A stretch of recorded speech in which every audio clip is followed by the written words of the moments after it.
नमस्कार। आपने सुना होगा शरिया कानून, आपने सुना होगा गजवाए हिंद, आपने सुना होगा तालिबान, आपने सुना होगा तालिबान में शरिया कानून कैसे लागू होता है। फिलहाल ये सारी बातें आपने सुनी होंगी और भारत में आपने इसकी कल्पना भी नहीं की होगी कि भारत में भी इस प्रकार के शरिया कानून फॉलो किए जाते हैं। आपको आज हम इस वीडियो में बताने वाले हैं कि भारत में ऐसे कई जगह है जहां पर शरिया कानून के तहत मुस्लिम आबादी लोगों पर शरिया कानून लागू कर रही है। आपको पहले हम बताएंगे कि कल की एक सनसनीखेज खबर है रामगढ़ झारखंड। जी हाँ, ये रामगढ़ झारखंड का वह जिला है जहां पर बड़ी भारी मात्रा में एक सेना बनी है जिसका नाम है आदम सेना। आदम सेना में वहाँ के जो मुस्लिम हैं उन्होंने कम से कम 48 गांव ऐसे हैं जहां पर शरिया कानून लागू कर रखा है। वहाँ की महिलाएं ना तो बिना बुर्खे के निकल सकती हैं और शरिया कानून के तहत ना तो किसी हिंदू दुकानदार से कोई सामान खरीदेंगी, ना हिंदुओं से बात करेंगी। और हिंदू ही नहीं, गैर मुस्लिमों की बात हो रही है कि वह हिंदू ही नहीं, कोई भी अगर गैर मुस्लिम है तो उससे वो ना तो बातचीत कर सकती हैं, ना उनके साथ कोई लेन देन कर सकती हैं, ना उनके रिक्शे पे बैठ सकती हैं, ना उनके टेम्पो में बैठ सकती हैं। और एक तरह से कट्टर शरिया कानून का पालन होगा। और आपको बताएं उसी तरह कोड़ों की सजा भी दी जाती है। लेकिन शरिया कानून अगर इस्लामिक मान्यताओं के अनुसार लागू हुआ तो भारत में फिलहाल लागू होना किसी भी तरह से संविधान सम्मत नहीं है। एक तरह से संविधान, भारत के संविधान की धज्जियां उड़ाई जा रही हैं। बाबा साहब के संविधान को रौंदने का काम किया जा रहा है झारखंड में, जहां पर इंडिया गठबंधन की सरकार है। जी हाँ, झारखंड जहां राहुल गांधी के सहयोगियों की सरकार है और राहुल गांधी की कांग्रेस पार्टी भी वहां सहयोगी के रूप में है। लेकिन बात अगर शरिया कानून लागू करने तक तो हो तो अच्छी बात है। लेकिन जब शरिया कानून के बहाने मुस्लिम महिलाओं का भी उत्पीड़न शुरू हो जाए, दूसरा संदेश खाली बना दिया जाए तो और भी गंभीर विषय हो जाता है। फिलहाल झारखंड को लेकर के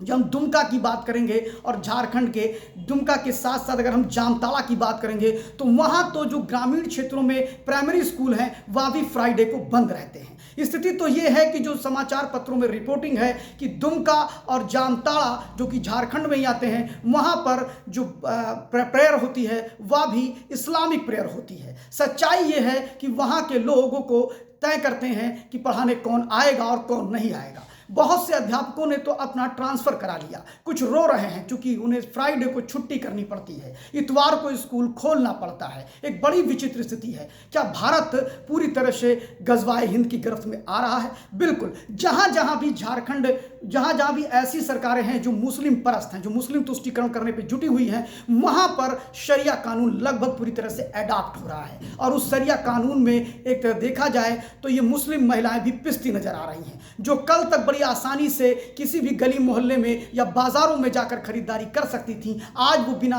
अपने पुरुष पति के साथ नहीं जा सकती हैं। एक तरह से देखा जाए तो जामताड़ा और दुमका में जिस प्रकार वहां पर मुस्लिमों की आबादी बढ़ी है, डेमोग्राफिक चेंज हुआ है, भौगोलिक रूप से वहां पर उनकी जनसंख्या बढ़ी है, वहां मुसलमानों की ही चल रही है। आपको बताएं, शरिया से लेकर के इस्लामिक वह चीजें जो उनको नुकसान न पहुंचाती हो, वो सारी चीजें वहां पर इंपोज कर दी गई। ऐसा नहीं है कि इसकी शिकायतें नहीं हुई, इसकी शिकायत होने के बाद भी पुलिस कोई कार्रवाई नहीं करती है। सच्चाई तो यह है कि पुलिस से लेकर प्रशासन तक ऐसे भारत विरोधी और संविधान विरोधी गतिविधियों में पूरी तरह से साथ खड़ा होता है इनके। और सबसे बड़ी बात यह है कि तब कांग्रेस पार्टी के बड़े नेता राहुल गांधी सहित अगर हम बात करें तो टीएमसी की ममता बनर्जी, दयानिधि मारन और ऐसे बड़े बड़े नेता कोई भी मुंह खोलने को तैयार नहीं होते हैं। आपको बताएं, झारखंड में इस घटना के बाद पूरा देश सोचने पे मजबूर है कि आखिर ये ऐसे कैसे हो रहा है। आपने संदेश खाली की घटना तो सुनी ही, जहां टीएमसी ने पूरा कवर फायर दिया ऐसे इस्लामिक नेशंस को बनाने के लिए।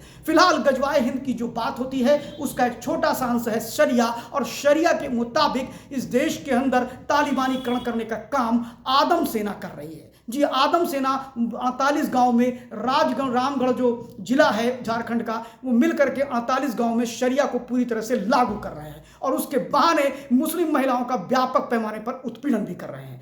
और देखने वाली बात यह है कि क्या झारखंड की सरकार इस पर कार्रवाई करेगी? तो आपको बता दें, बिल्कुल नहीं करेगी, क्योंकि इससे पहले भी जामताड़ा और दुमका की घटनाएं सामने आ चुकी हैं और पूरा झारखंड इसके गिरफ्त में है। ईसाई और इस्लामिक जो एक्सट्रीमिस्ट हैं, जो अतिवादी हैं, वो पूरी तरह से झारखंड को अपने कब्जे में ले रहे हैं। खासतौर आदिवासी क्षेत्रों में उनका प्रभाव बढ़ता ही जा रहा है। देखना यह है कि क्या बहुत बड़ा परिवर्तन सरकार करेगी या लोगों में भी जागरूकता आएगी इस घटना के बाद।